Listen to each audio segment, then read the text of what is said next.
Assalamualaikum warahmatullahi wabarakatuh. Kembali lagi bersama saya Muhammad Meditya Putra di 2 hari kerja tayang. Di video kali ini saya akan membahas atau meresum materi yang telah diberikan Bapak Rizky Fadilah di mata kuliah pemrograman web yang membahas tentang aplikasi Figma. Oke, tanpa basa-basi lagi, kita langsung ke materinya. Sekarang kita ada di tampilan Google Slide-nya. Sekarang saya akan menjelaskan tentang isi Google Slide ini. Sekarang kita akan membahas Figma dalam mendesain web. Pertama-tama saya memperkenalkan diri terlebih dahulu. Perkenalkan, nama saya Muhammad Meditya Putra, sering dipanggil Meditya Putra. Saya seorang mahasiswa teknik informatika di Universitas Islam Riau, kelas 3F, NPM-nya 203510719. Lebih lanjut, kita harus tahu terlebih dahulu apa itu Figma. Figma adalah aplikasi desain UI UX yang dapat digunakan untuk membuat situs web, aplikasi, atau komponen antarmuka pengguna yang dapat diintegrasikan ke dalam proyek lain. Dengan alat berbasis vektor yang berbasis cloud, Figma memungkinkan para penggunanya untuk bekerja di mana saja dari browser atau web. Jadi teman-teman, Figma ini basisnya itu web, bukan aplikasi. Namun setahu saya ada juga aplikasi, tapi tapi hanya tersedia untuk Windows dan Mac OS. Untuk sistem operasi yang lainnya belum tersedia. Oke, penggunaan Figma dalam mendesain web. Dalam membuat sebuah website, kita terlebih dahulu melewati proses mendesain website. Mendesain website itu sendiri tidak serta-merta langsung mendesain asal-asalan, memberi warna yang kita suka atau menentukan layout yang hanya sesuai keinginan kita. Jadi dalam mendesain itu perlu prosesnya, dan tahapan desain itu ada 3 hal yang harus dilewati seorang web designer, yakni wireframe, mockup, and prototyping. Oke, terus dari ketiga tahap itu apa sih yang membedakannya? Yang pertama kita ke wireframe.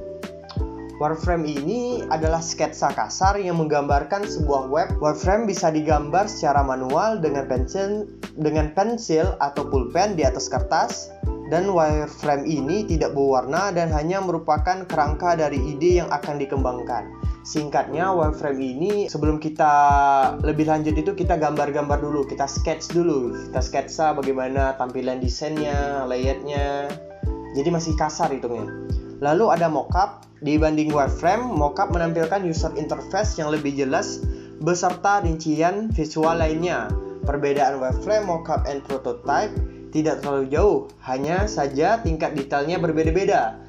Jika dianalogikan, wireframe adalah cetak biru sebuah bangunan, sementara mockup adalah model bangunan tersebut. Mockup bersifat statis, sehingga tidak dapat diklik. Jadi fokus dari mockup adalah penampilan dan desain produknya. Jadi setelah kita wireframe, setelah kita sketch di kertas atau di papan tulis atau di media manapun itu, kita desain lebih lanjutnya disebut mockup. Mockup ini biasanya kita kerjakan di aplikasi-aplikasi, contohnya di Figma. Jadi di mockup warnanya sudah ada, layoutnya sudah teratur, ikon-ikon yang akan kita gunakan, baik itu font, baik itu warnanya, itu sudah digambarkan. Oke, lalu kita lanjut ke prototype. Prototype bersifat interaktif. Hal ini yang menjadi perbedaan paling besar dengan wireframe dan mockup, di mana kedua rancangan sebelumnya hanya bersifat statis. Rancangan satu ini sudah menunjukkan bagaimana user berinteraksi dengan fitur atau produk baru. Jika masih ditemukan kesalahan maupun kendala pada prototype, desainer UI UX perlu segera memperbaikinya sebelum developer mulai merancang kode untuk merealisasikan desain ini.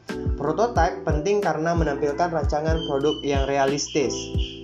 Jadi teman-teman, setelah kita wireframe, setelah kita sketch, lalu kita mockup, kita susun layoutnya, kita pikirkan fontnya apa yang digunakan, warnanya, layoutnya, lalu kita prototypekan. Prototype di sini seperti fungsinya sudah bisa digunakan, seperti kita klik-klik itu udah ada interaksinya, nggak statis seperti mockup tadi. sudah ada klik-kliknya, namun belum ada datanya tentunya karena belum di develop. Jadi di prototype ini tahap kita tahu apa kekurangan dari web ini, apa yang bisa kita tambahkan. Ketahuannya biasanya di prototype. Oke, selanjutnya, lalu kelebihan menggunakan Figma ini apa sih? Itu ada 4 poin yang saya petik kelebihannya. Ya, ini kolaborasi dapat dilakukan secara real time dengan transparansi yang baik sehingga memudahkan tim desain untuk bisa saling bekerja sama. Karena basisnya di web, jadi kita bisa kolaborasi secara real time dengan beberapa orang. Jadi contohnya kita mendesain web ini nggak sendiri, kayak bertim itu bisa kita berkolaborasi menggunakan Figma. Lalu memiliki fitur untuk berbagi file yang cepat dan mudah. Dan yang ketiga ini, alat desain ini berbasis cloud sehingga Anda tidak perlu melakukan penyimpanan desain secara manual di komputer. Desain juga menjadi lebih mudah untuk diakses di mana-mana. Karena basisnya cloud, jadi jika kita ingin mendesain nih, contohnya gini, di rumah kita desain web, terus kita keluar nggak bawa laptop. Jadi karena ini berbasisnya cloud, dimanapun itu tidak perlu device-nya sama, kita masih bisa mengaksesnya. Lalu Figma support untuk berbagai macam plugin. Desainer dapat menggunakan beragam plugin untuk menambah fungsionalitas Figma. Oke, next. Oke, sekarang kita akan membahas kekurangan menggunakan Figma. Di sini ada 4 poin juga yang saya ambil, yaitu yang pertama, ini yang sangat terasa bagi web designer, itu adalah poin karena Figma ini menggunakan browser, maka desainer harus online ketika akan mengerjakan desain. Jadi jika tidak ada internet, maka Figma tidak bisa digunakan. Ini tergantung kondisi web designer kembali. Jika tinggalnya di kota yang akses internetnya mudah, maka poin ini nggak terlalu bermasalah.